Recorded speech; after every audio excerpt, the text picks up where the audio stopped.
Hello and welcome back guys to this channel. मेरा नाम है राज, नाम तो सुना ही होगा। आज की इस वीडियो में बात करने जा रहे हैं, उससे पहले मैं चेक कर लो अपना माइक कि वो काम कर रहा है कि नहीं कर रहा।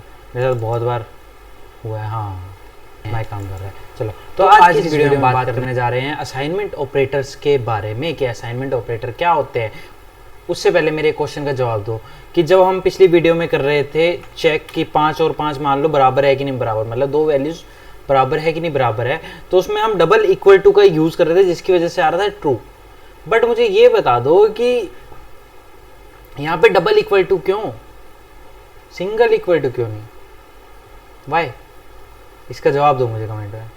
आई होप तुमने जवाब दे दिया होगा। अगर नहीं दिया है तो इसका रीजन ये है कि पाइथन में जो ये सिंगल है ना, ये एज ए असाइनमेंट ऑपरेटर काम करता है। मतलब इसका काम क्या होता है, वैल्यू असाइन करना। जब हमें ए को कोई वैल्यू असाइन करनी है तो हम क्या करते हैं, यहाँ पे 5 लिख देते हैं।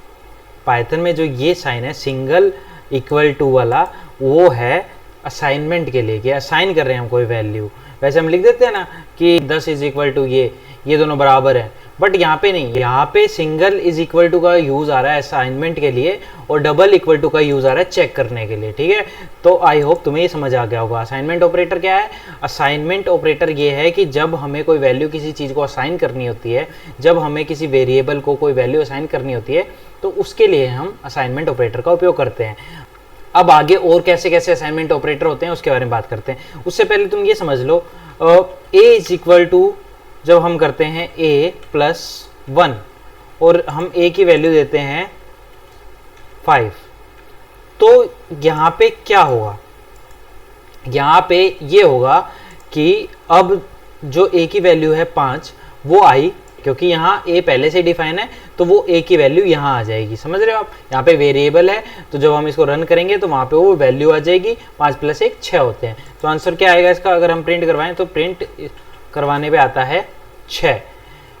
अब यही जो चीज़ है, अब इसमें असाइनमेंट ऑपरेटर कैसे यूज होंगे, और यही चीज़ को हम एक और तरीके से लिख सकते हैं। वो कैसे लिख सकते हैं कि a plus is equal to 1। अभी a की वैल्यू जो है वो है 6। अगर हम इस कोड को रन करेंगे तो a की वैल्यू हो जाएगी 7।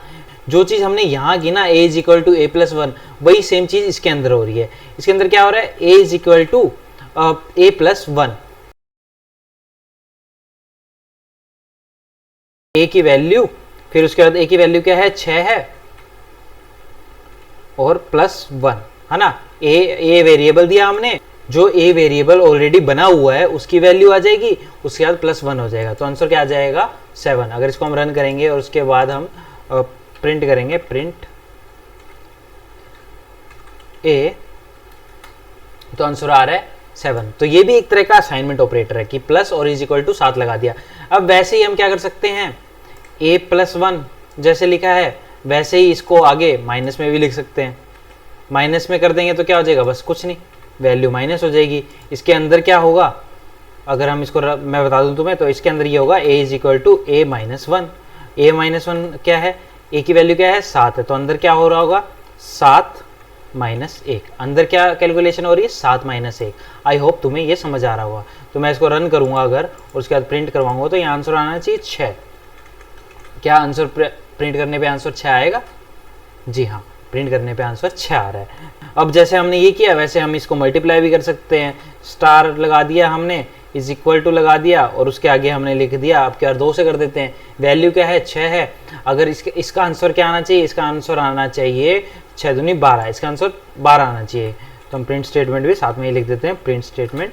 और क्या इसका आंसर 12 आया है? जी हाँ, इसका आंसर 12 है। 7 करोड़ मिलेंगे मुझे, क्योंकि मैंने निकाला है आंसर। तुम भी निकाल के दिखाओ। आई होप तुम्हें यहाँ तक समझ आ रहा होगा। और ये इतना मुश्किल है ही नहीं। इसके अंदर अगर वापस से मैं बताऊं, वैसे रहने दो, इतना तो तुम्हें समझ आ गया होगा। अब इसके अंदर क्या वर्किंग हो रही है ये तुम मुझे कमेंट में बताओ। ये तो तुम कमेंट में बताओ कि अब ये जो है इसके अंदर क्या हुआ है। ठीक है, एक कमेंट ये करना है। अब हम एक और वेरिएबल डिफाइन कर लेते हैं b की वैल्यू क्या है? 2। अब अगर हम यहाँ 2 की जगह हम b भी लगाएंगे तो क्या होगा? तो भी वही काम होगा। क्या होगा? 12, a की वैल्यू क्या है? 12 है, और वो होगा मल्टीप्लाई b से। आंसर क्या आना चाहिए? 24। इसके अंदर की इनर वर्किंग क्या हो रही है कि a is equal to a into B. अंदर का क्या है, ये है, मतलब इसके अंदर क्या होगा, a इज इक्वल टू, ए की पहली वैल्यू क्या है 12 और दूसरी b की वैल्यू क्या है 2। तो अंदर जो चल रहा है कोड, मतलब कोड के अंदर क्या कैलकुलेशन होगी, वो ये कैलकुलेशन होगी। और इसका आंसर क्या आना चाहिए, इसका आंसर आना चाहिए 24। क्या आंसर 24 आएगा? जी हाँ, बिल्कुल, इसका आंसर क्या आया है 24। अब तुम्हारी असाइनमेंट क्या है, तुमने पढ़ा हुआ है डिवीजन ऑपरेटर के बारे में और मॉड्यूलस के बारे में। तो मैं ये चाहता हूं कि a की वैल्यू है 15 और b की वैल्यू है 4। तो तुम मुझे इस पे दोनों ऑपरेशन परफॉर्म करके दिखाओ। कौन कौन से ऑपरेशन? तुम्हें कमेंट में बताना है कि वैल्यू क्या आएगी।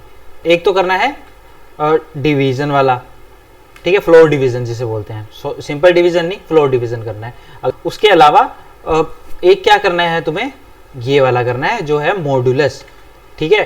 फ्लोर डिवीजन मॉड्यूलस क्या होते हैं, अगर तुम्हें इसकी समझ नहीं है, तुम्हें नहीं पता है क्या होते हैं, तो तुम जाके एक वीडियो है ऑपरेटर के ऊपर, वो देख लो। मैं यहाँ कहीं इधर उधर जिधर भी आता है वो उधर लगा देता हूँ, वहां जाके देख लेना। क्योंकि फ्लोर डिवीजन ना पूछा जा सकता है इंटरव्यू में, एक अच्छा खासा इंटरव्यू क्वेश्चन उसमें से आ सकता है, ठीक है। और मॉड्यूलस से भी पूछ सकते हैं पूछने वाले, ठीक है। तो ये दोनों पढ़ लेना, बाकी सारे ही पढ़ लेना, ऑपरेटर्स वाली पूरी वीडियो देख लेना ताकि तुम्हारा कॉन्सेप्ट क्लियर हो जाए। तो आज की वीडियो में इतना ही, उम्मीद करता हूँ तुम्हें ये वीडियो पसंद आई होगी। अगर ये वीडियो पसंद आई है तो इस वीडियो को एक लाइक करो और कमेंट कर दो। एक काम करो, एक नहीं 2 कमेंट करो। 2 कमेंट कौन से करने हैं, एक जो पहला क्वेश्चन पूछा है, एक जो दूसरा क्वेश्चन पूछा है, ठीक है। पहले जो पूछा है मैंने वो भी आंसर करना है और ये दोनों भी करने हैं, ओके। 2 अलग अलग कमेंट। तो बाय बाय, शब्बक है, जय Hind, have a good day. Share भी कर देना।